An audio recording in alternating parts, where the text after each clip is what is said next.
Fire activity on the shore was ahead 12.5% compared to 1 year ago. It's Friday, December 19th, 2025.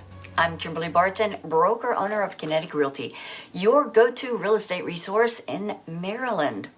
This is the weekly Maryland Eastern Shore Report. Wicomico and Worcester County buyer activity rose this past week from moderate to steady, but Cecil and Queen Anne's counties fell to slow, adding to the slow buyer activity of Caroline, Dorchester, and Talbot counties.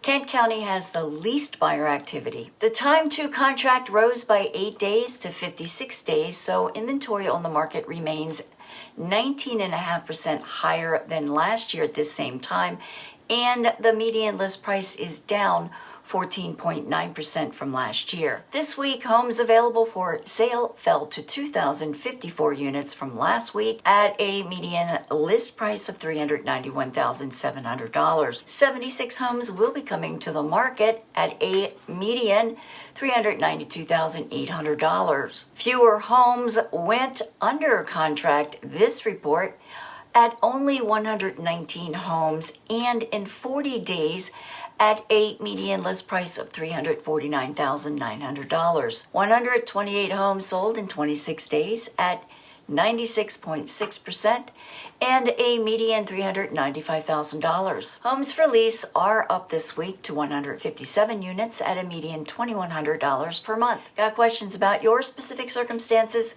Give me a call and let's talk. That's your weekly wrap for this week's Maryland Eastern Shore Report for Friday, December 19th, 2025.